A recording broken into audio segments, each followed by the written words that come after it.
يا صباح الفل، ازيكم عاملين ايه؟ النهاردة هحضر ليكم طريقة عمل الكبد والقوانص.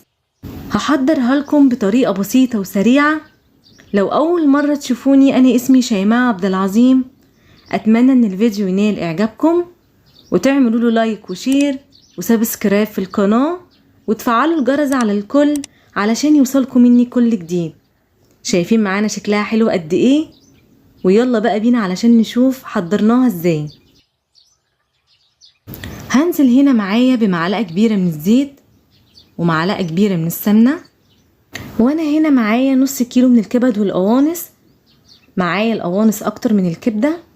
اول خطوة طبعا معانا هننقعها في مية ونضيف للمية ملح وليمون وسكر ونسيبها منقوعة ساعتين، وبعد الساعتين بنغسلهم كويس جدا وبعد كده نقطعهم معانا قطع بالشكل اللي انتوا شايفينه ده. اول ما السمنة والزيت يسخنوا معانا هنزل معايا بالكبد والقوانص، وانا هنا معايا القوانص اكتر من الكبده فنزلت بيهم قلبتهم كده معايا على النار.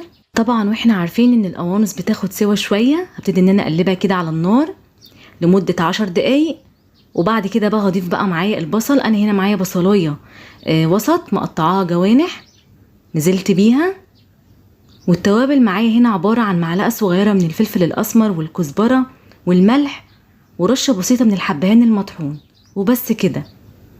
هنزل بيهم على البصل وابتدي ان انا اقلبها. طيب انا لو معايا الكبده قد القوانص هنزل بالقوانص واشوحها، واول ما تدخل معايا في التسويه اروح ضايفه ليها الكبده على طول. وهنا خلاص البصل معايا ابتدى يدبل شويه، هضيف ليه معلقه صغيره من الثوم المفروم واقلب كويس. واللي حابب ان البصله ما تكونش باينه يبدا بيها الاول ويشوحها لحد ما تدبل، وبعد كده ينزل بالكبد والقوانص. هنا معايا فلفل هنزل بيه، وضفت معايا كمان طماطم، وبس كده. وخلاص كده هتكون معانا جاهزة.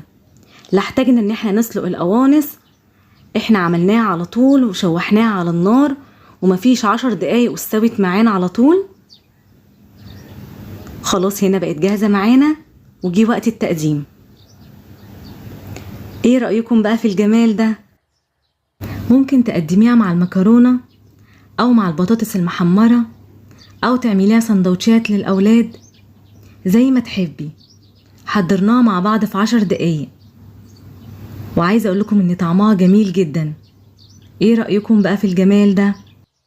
اتمنى ان الفيديو يكون نال اعجابكم وتعملوا للفيديو لايك وشير وسبسكرايب في القناه وتفعلوا الجرس على الكل علشان يوصلكم مني كل جديد. اسيبكم في رعايه الله، والسلام عليكم ورحمه الله وبركاته.